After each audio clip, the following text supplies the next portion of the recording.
Hi, everyone. Thank you for joining us today. We really appreciate your time in being here. We are going to be talking about the Infrascale product release for Infrascale Disaster Recovery version 6.17. And just a couple of quick housekeeping announcements, and then I'm going to pass it over to our senior sales engineer, Chris Bain, who's going to do a screen share and walk through all of these new feature updates. But just so that you know, while we go through this presentation, there is Q&A at the bottom of your screen. So if you click on that Q&A, you can enter in any questions that you might have throughout the presentation, and then we'll come to the Q&A at the end. We also are recording this presentation, so keep an eye on your email. You're going to receive a video recording of this, and you'll receive that within about 24 hours. So with the housekeeping out of the way, I'm going to go ahead and pass it over to Chris. We'll do a screen share, and you guys will get to see all the features of this new release. So take it away, Chris. Absolutely. Thank you for that intro. So let me go ahead and bring up my screen here. My name is Chris Bain. I've actually been doing backup and recovery for a little over 20 years now. So I've got a ton of experience in this field, and hopefully I can use some of that experience to explain some of the new features that we've implemented and, maybe a little bit around why we've implemented those features. So today we're going to talk about the 6.17 release for our DRaaS appliance. We're going to cover what's in the update, how do you find out what's in the update, how do you update your appliance, what are some of the cool new features. We've got 4 of those we're going to focus on today, and then some tips and tricks, and we've got 4 of those we're going to take a look at today also. So let's go ahead and jump right in.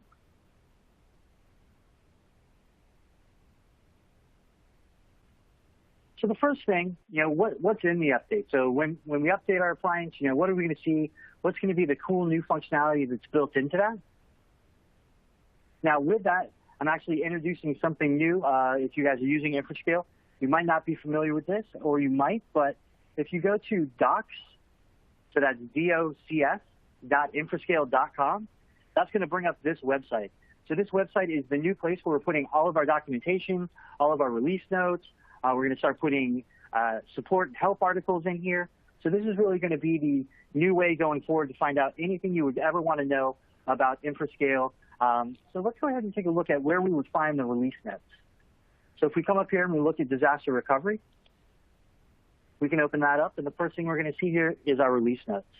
So if we look at our release notes, we're going to see all the different information here for the things that were added, things that were improved, things that were fixed, things that were removed, and it's even going to go back through the different release notes that we've had through the different updates.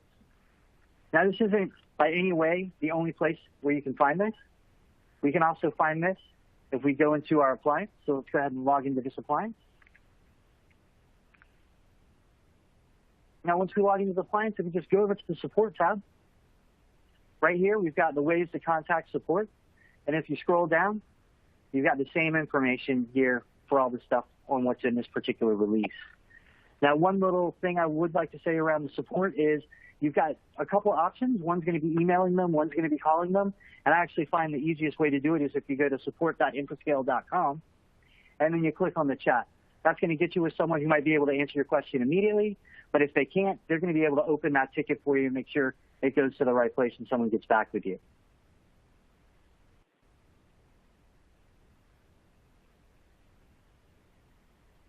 Now that we've taken a look at kind of how to find out what's in the update, let's look at how do you update your appliance. What's the easiest way to update it? So we'll go back over here, and this time we're going to be looking at the Infrascale dashboard. This is something that you guys should probably be familiar with. So to go ahead and update your appliances, you go in here and you go Manage, DR Sites and Appliances. And this is going to list out all the appliances. Quickly, visually, we can see we've got some red exclamation points. That's telling us there's a new version available. Now over here, it's actually going to also tell us, if you look at the top one there, that there's a system update. It's been downloaded. It's ready to be installed. You're also, if you have your alerts on, you're going to get an email letting you know that there's an update and it's been downloaded and it's ready to be installed. So we're definitely going to give you all kinds of notifications about this being out. Now, how do I actually install it? Well, if I come over here and take a look, I can say I want to update my primary appliance here. However, I don't like to do it that way. What I like to do is I actually like to log into the primary. So we'll go ahead and bring that up. and then we'll also log into the cloud side. So here we'll come into the primary, and immediately we get a bunch of notices that pop up that let us know, hey, there's a remote access going on. And then again, we're ready to update this appliance. So go ahead and close that. I like to go over to the boot tab, go to active, and just make sure you don't have anything actively booted on the machine. That way we aren't going to stop the update process because you have something booted. Then we can go over to the dashboard. Again, here's our notices. Now let's go ahead and look at the cloud side that's now come up. We can go to boot, we can go to active, and we're going to see that we don't have any actively booted machines. So that's excellent. That means we can go back to the appliance, we can click here, and we can go ahead and tell it to install. Now once we've accepted this agreement, it's going to run through a process of preparing the update and getting it ready to be installed. And then as soon as the update's ready to be installed, it's going to give us a box there where we can click reboot. Now, when we update this primary appliance, so here we go, here's our reboot. We can go ahead and click reboot. And now that's going to reboot this and install that update. And what it's also going to do is it's going to automatically update the cloud side of the appliance. So right here, I didn't check this, but you do have the option to update the Windows agents automatically. I didn't do that because I want to show you guys how to update it both through the push and then talk a little bit about how to update it by actually just rerunning the installer on the client. So while this one's updating, let's go ahead and jump back over and take a look at our first feature update. So this is what the old Windows backup agent looked like, right? So when you wanted to deploy a Windows client that was a physical, or even if it was a virtual and you wanted to put the agent on it, you would actually have to go into our software, create a client, and then you could push out the agent from there. But then you still had to go to that machine, log in, and configure the agent back to the backup appliance. Well, with the new agent, we don't have to do that. So let's go ahead and take a look at what that new agent looks like. So as you can see, the new agent looks a lot cleaner. It's a lot slicker. You know, it's a lot easier to set up and configure. So now, when we go out and we create a client, we have the ability to go over here and say push out the backup agent. So that's going to actually push install it. And then we can hit push client settings, and that's going to push out the configuration and connect it into our appliance. So we no longer have to kind of have this two-step where we go to the client and install and configure it. We can do all that from here now. Now, how do we know if a client needs to be upgraded, right? We've upgraded our appliance, but how do we know if any of those agents need to be updated? So let's go ahead and jump back over to our appliance. So from here, we're going to go to the Client Summary tab, and this is an updated appliance. And we can see here the big red, you know, it's communicating with the backup agent. Everything is good. But we can see here with my Intel NUC that we've got a red exclamation point. So that's telling us that it's communicating with the backup agent, but it's an older version. So it's going to encourage us to upgrade that to the latest version. Now, we can still do everything. If I go in here and I say I want to do a restore, it's going to say, hey, you have an outdated version of the agent. You know, it's going to let us continue with the old version, or we can push out that new version and update it and get all those new features that are built in.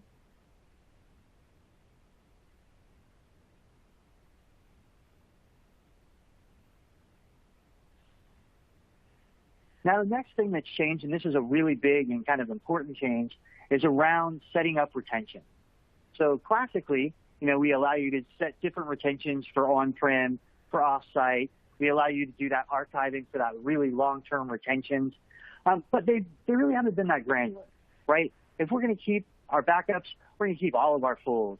You know, we're going to keep all of this. And there's really no way to go and say, actually, I just want to keep a certain amount from a certain time period. Well, when you upgrade, this is what the new retention settings look like. And again, this is just for virtual machines right now. We are bringing it over to physical in our next update. But now we can actually go in and configure backups kind of in that old grandfather, father, son rotation that we used to have. So we're going to keep all the backups for 7 days. And again, you can tweak these and set the defaults. We're going to keep the last backup of the day for 4 weeks. We're going to keep the last backup of the week for 6 months. We're going to keep the last backup of the month for a year. So this is going to give us that ability to go back to those points in time and recover files. Well, say we're backing up the server every 4 hours. You know, before we had this, we would keep all of those backups from every 4 hours for whatever that period was. And if that was 6 months, that's going to be tons and tons of backups. Where here we can actually say, we want to be able to go back to within a day's period or any of those backups for 7, back into that week for 4 weeks. So it gives you a lot more granularity to be able to control that. Now, let's take a look at where we would implement this. So again, we're going to jump back into the Appliance GUI. We're going to look at this domain controller. We're going to see that right now, we're set up on the traditional way that we're going to do things. We're going to keep every full backup for 4 weeks, and then we're going to keep 6 months worth of fulls in the cloud. But what if I want to bring this into the new way of doing retention? I just simply hit migrate right here. And it's going to let us know how it's going to migrate it to the new retention policy. It's got a knowledge base article here you can click on. That's going to explain, basically what that means, what a lot of those changes are. So we'll go ahead and just say yes. And now we've updated to the new setup. You can hit apply, activate that configuration, and now we're using the new retention policies here. So that's going to automatically start switching us over and start using those those great new features.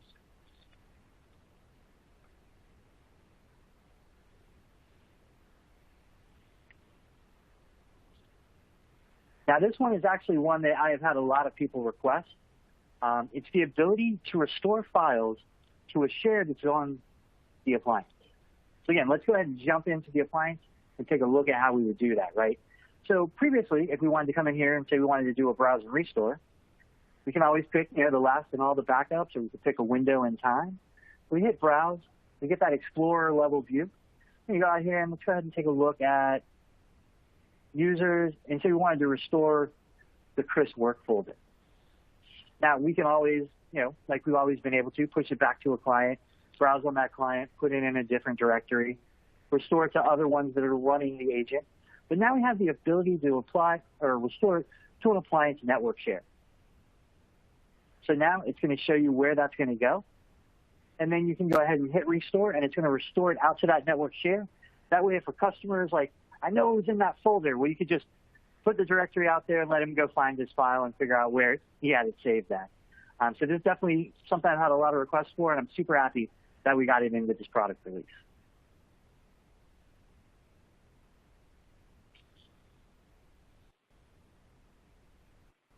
And now the last new feature that we're going to jump into here is actually something kind of behind the scenes, so there's not going to be anything in the GUI for me to show you on this one. But if we look here, we can see that we've got a bunch of backups of a virtual machine. And we can see by the ones that are all green squares that that's a full backup. And then the ones that are green squares with that little circle, that's going to be a synthetic full. So previously, if we ran a backup and it couldn't find a full backup, if it was an incremental, it would automatically kick off a full backup. Now, in the traditional way of thinking about backups, you would have to do that because you need a full to be able to apply all the incrementals to. But if we look at what we're doing here, we're doing these synthetic backups. Well, the backup right before it is basically a full. So even though there couldn't be a full in the chain, as long as we have an incremental, which is a synthetic full, we can apply to that, and then we can basically build out that next backup. So now, maybe you do once a month, you do your full backups, and maybe it expired and a new backup kicks off. It doesn't have to kick off a full backup. It's going to be able to go ahead and use that most recent synthetic full and then just create another synthetic full based on that. Now, with that being said, am I saying go ahead and do a full backup and then synthetic fulls for the rest of your life? Absolutely not. But, you can do them less frequently. And this is definitely going to, in case you expired an image or something, not make you run that full again. So it's going to let you send and do more and more frequent style VMware backups.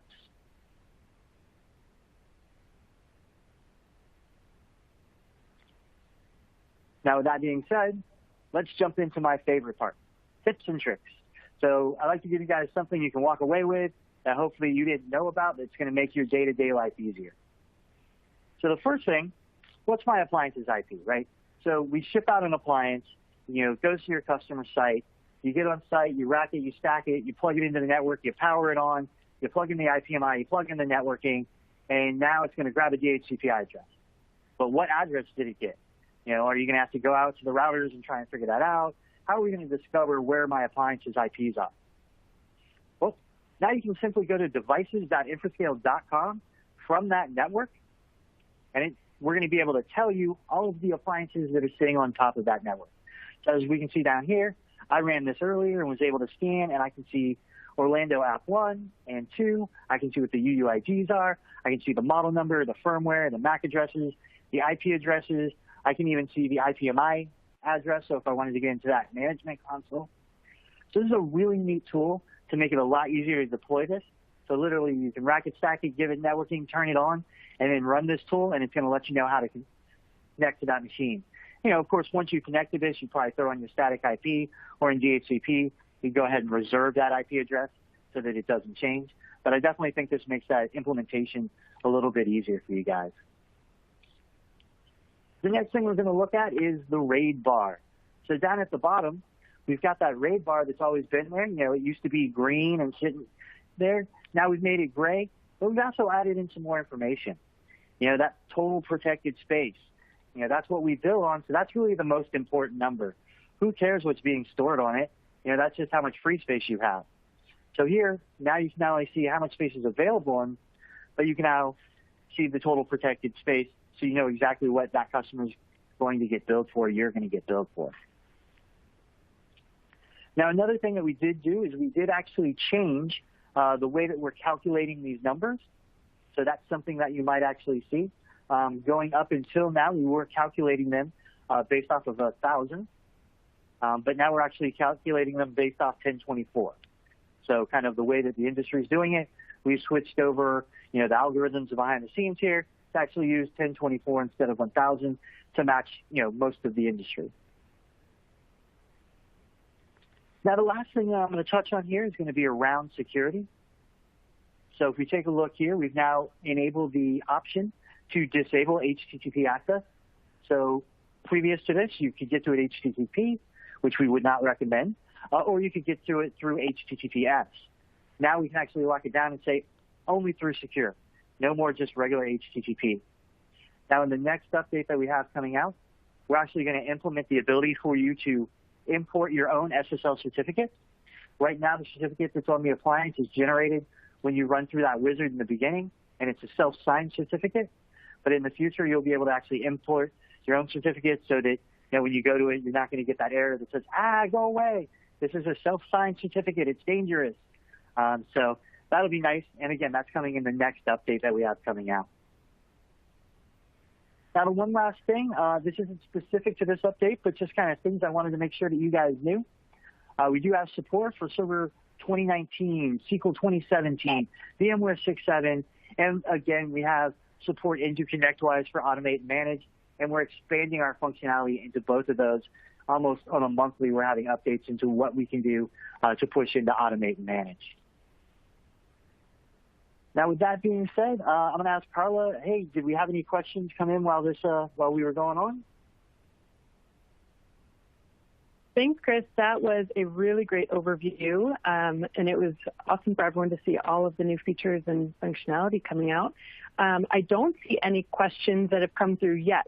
So for those of you on the line, if you want to take a quick moment here, any questions that you might have for Chris on what you just saw, use the Q&A. So just scroll to the bottom of your screen there. You should see it in the center of the bottom of your screen, and it'll just be a Q&A button. And if you do have any questions, you can go ahead and type them in there. We'll give you a moment to do that. And just refreshing here. I don't see any questions that have come in yet, so we'll give you just a minute to get those questions in if you have any. Now we're waiting for any of those questions to come in. If you do look at the screen and look across the bottom, those are all the different ways that you can contact us via social media. So you can follow us on Twitter, you can follow us on LinkedIn. I think one of them is our Facebook and our YouTube.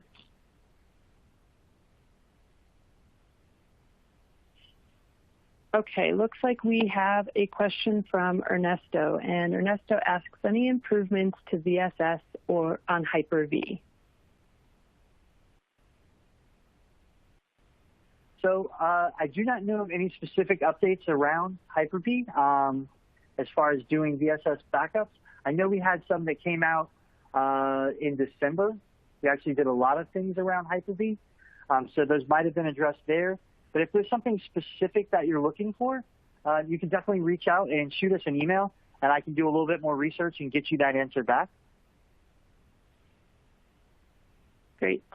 And then also you can always go to docs.infrascale and look in there and look in the release notes and see if there is something specifically around Hyper-V. Okay, next question has come in from Frederick, and Frederick is asking, he says, I upgraded my appliance. I don't see migrate. Okay, so that sounds like when you upgrade your... Well, we can take that to support, or if it's a physical box, like this one right here, when we double click in it, we don't see a migrate. We're only going to see migrate on anything that's a virtual machine. So if we go in here and we look at something, what have I not migrated? I don't think I've migrated this one. Okay, I haven't. So if it's a virtual machine, whether it's VMware or Hyper-V, then we have the migrate, but it's only going to be on virtual machines. Now, if this is a virtual machine and you don't see it, definitely open a support ticket or shoot us an email, and we can help you, kind of through that process.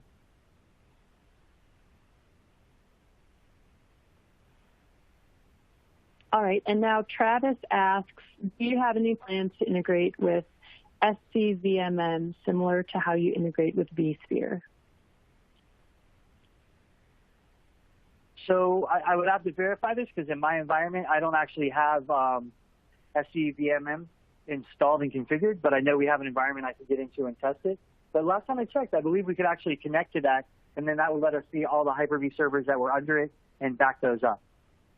But again, I'm not 100% on that, so I'll definitely do my due diligence and verify that.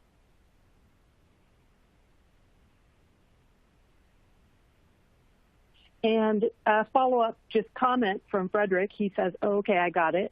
So just a follow-up comment there on the question that he asked. And I haven't seen any other questions that have come through, so we may be wrapping up a little bit early today and giving you a few minutes back in your day. We'll definitely stay on the line here, and I'll see if any further questions come through. I'll be able to reach out to you via email to follow up with you there. But for everyone else who's on the line, thank you so much for joining us today. And Chris, thank you so much for that great demo. And we very much look forward to continued partnership with you. Make sure to keep an eye out in your email. You will be receiving a copy of this replay video in the next day or so. So thank you, everyone, for your time today, and have a great afternoon.